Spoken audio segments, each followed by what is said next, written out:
नमस्कार, मैं एक आम नागरिक प्रोफेसर प्रदीप माथुर के मीडिया मैप से आज फिर हम आपसे कलकत्ते बलात्कार कांड की चर्चा करेंगे।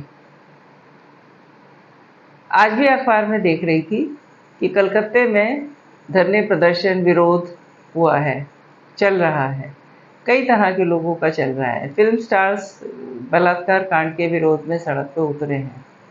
ये सब देख के दिमाग में कई बार प्रश्न उठते हैं कि हम विरोध सिर्फ विरोध करने के लिए कर रहे हैं या इसमें कोई उद्देश्य भी है। अगर बिना उद्देश्य के कर रहे हैं तो फिर तो वो कौवे वाली कहानी है, गांव में बहुत सुनी है कि एक आदमी कहीं भागा जा रहा था, उससे किसी ने पूछा कि भाग क्यों रहा है, बोला कौवा कान ले गया। बोला किसका? तो उसने कहा मेरा। बोला कान तो तेरे कान पे लगा हुआ है, तेरे तेरे पे लगा हुआ है, फिर क्या है? तब उसने महसूस किया, अरे ये मैं क्या कर रहा हूँ। तो बहुत से प्रदर्शन धरने इसलिए भी हो रहे हैं, रैली इसलिए भी हो रही है क्योंकि वो हो रही हैं, करनी है। उद्देश्य क्या है ये नहीं मालूम। मुझे ऐसा लगता है कि इस बारे में हमें जो जनजीवन पे, आम जन पे इसका क्या असर है और क्या करना चाहिए, इसके बारे में हमें कुछ विचार करना चाहिए। हम आम जो नागरिक हैं, आम जन की मैं बात कर रही हूँ। बलात्कार से पूरा समाज प्रभावित होता है और इस हैवानियत से तो रोंगटे खड़े हो जाते हैं। तो मैं उसके लिए तो मैं कुछ कह ही नहीं रही हूँ। हमें उसे रोकने के लिए कि आगे किसी के साथ नहीं हो, उसके बारे में हमने सोचना है। हम किस तरह का समाज निर्माण कर रहे हैं जिसमें इस तरह की हैवानियत हो रही है, इस बारे में सोचना है। 12 साल हो गए निर्भया बलात्कार कांड हुआ था।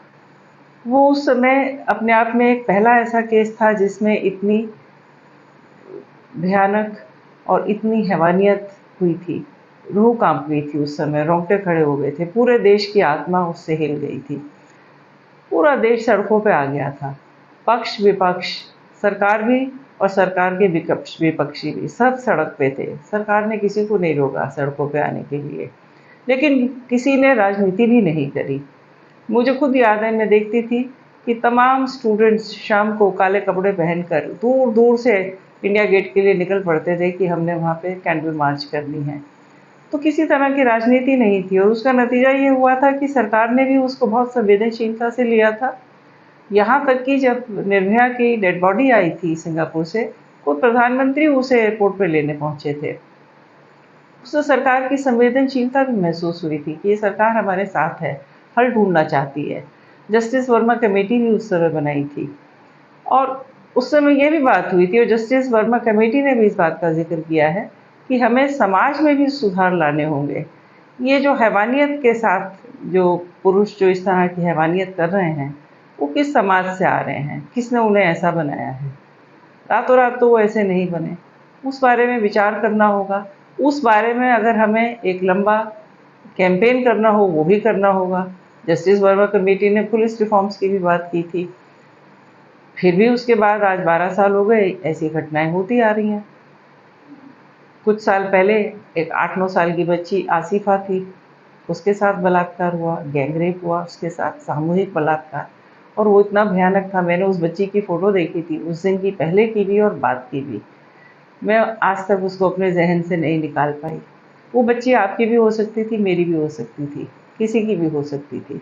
उसके साथ इतनी हैवानियत, और फिर उस हैवानियत करने वालों के पक्ष में लोग सड़कों पे आ गए थे। तो कई बार मैं सोचती हूँ ये किस तरह के लोग हैं जो ऐसी हैवानियत को सपोर्ट करते हैं, उनके पक्ष में सड़कों पे आते हैं। फिर हमने देखा हाथरस में हुआ। हाथरस में पीड़िता के साथ हमदर्दी के लिए जब विपक्ष के लोग वहां जाना चाहते थे, सरकार ने उन्हें रोक दिया। किस तरह, कौन सरकार रोकेगी? सरकार थोड़ा ना दोषी थी उस क्राइम की। दोषी तो वो थे जिन्होंने वो बलात्कार किया था। सरकार ने तो उनको सिर्फ ढूंढ के पकड़ के उनका कन्विक्शन कराना था। सरकार दोषी तो नहीं थी, सरकार को तो कभी कोई दोषी नहीं मानता। हाँ, सरकार पार्टी बन जाती है, दोषी बन जाती है जब वो किसी को भी उस हमदर्दी में नहीं आने देती, किसी को पीड़ित के परिवार से नहीं मिलने देती, तब सरकार एक उसमें दोषी बन जाती है, एक पार्टी बन जाती है। उस समय भी ऐसा ही हुआ था। आधी रात में उसकी डेड बॉडी को पुलिस ने पेट्रोल डाल के जलाया था। उसके माँ बाप को अंतिम संस्कार भी नहीं करने दिया था। ये किस तरह के लोग थे, वो पुलिस भी किस तरह के लोग थे, आते तो वो आम सामान्य परिवारों से ही, हमारे आपके परिवारों से हैं। किस तरह के थे कि एक पीड़िता को उसके अंतिम क्षण में भी उसको सम्मान नहीं दिया। मैं बहुत हैरान थी, मैं हिल गई थी। मैंने इस तरह की खबरें देखना ही बंद कर दिया था, क्योंकि मैं कुछ कर नहीं सकती थी उसमें। तो मैं देखकर बहुत परेशान रहती थी, मेरा मानस बहुत खराब रहता था और मैं सोचती थी कि किस तरह का ये समाज है। हम एक नए समाज का निर्माण क्यों नहीं करते, जिसमें इसके लिए एक संवेदनशीलता हो। फिर मैं कोर्ट्स को भी देखती हूँ। अभी हाल ही में कलकत्ते में रेप केस हुआ, उसी समय महाराष्ट्र में भी हुआ एक बदलापुर में, वहाँ छोटी-छोटी बच्चियों, 4 साल की बच्चियों के साथ हुआ। वहाँ हाई कोर्ट ने प्रोटेस्ट के लिए मना कर दिया। विपक्षी दल सड़क पे आना चाहते थे, वहाँ की सरकार के विपक्षी दल, हाई कोर्ट ने मना कर दिया कि नहीं आ सकते। उसी हाई कोर्ट ने कलकत्ते में विपक्षी दल को आने से नहीं रोका। किसी ने पीआईएल डाली कि इन्हें रोके, उस हाई कोर्ट ने नहीं रोका। कलकत्ते में सुप्रीम कोर्ट ने भी सु वोटो नोटिस लिया। अब मैं ज़रूर सोचती हूँ, एक आम नागरिक की हैसियत से सोचती हूँ। मैंने मणिपुर का वीडियो देखा था 1 साल पहले, जिसमें वो 2 महिलाएं नग्न अवस्था में, भीड़ उनको चला रही है, भीड़ ने उनके साथ क्या-क्या किया। मैं काँप गई थी।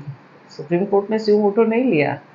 I am sorry may lordships को शायद मुझे नहीं मालूम, मैं जो कह रही हूँ ये कानूनन सही है या गलत है, लेकिन मैंने ज़रूर इस बारे में सोचा था। आज आज जब सुप्रीम कोर्ट ने 18 तारीख को सुमोटो मोटो कॉग्निजेंस ली थी, मैंने इस बारे में सोचा कि मणिपुर में आज तक क्यों नहीं ली इन्होंने सुमोटो मोटो कॉग्निजेंस, क्योंकि वहाँ जो हो रहा है 1 साल से लगातार चल रहा है, वहाँ एक महिला का बात नहीं है, वहाँ सैकड़ों हज़ारों के साथ चलता आ रहा है।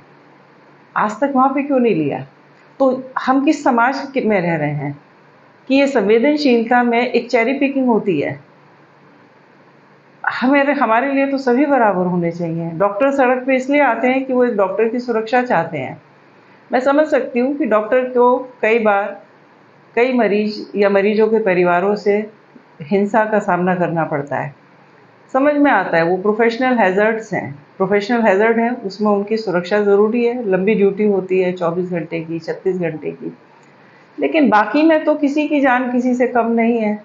चाहे वो हाथरस की लड़की हो, या जम्मू की आसिफा हो, या निर्भया हो, या कलकत्ते की अभया हो, या हज़ारों तमाम लड़कियां जो रोज़ केसेस रिपोर्ट होते हैं।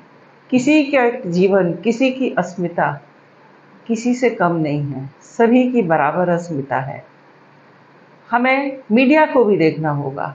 मीडिया एक केस को तो इतना बढ़ा चढ़ा के बोलती है जैसे मीडिया ही ट्रायल करने लगता है। मैंने बीच में देखा कलकत्ते में उस आरजी कौर कॉलेज के प्रिंसिपल जिसको ट्रांसफ़र कर दिया था, उसके बारे में रोज़ फीचर्स आने लगे टेलीविज़न पे।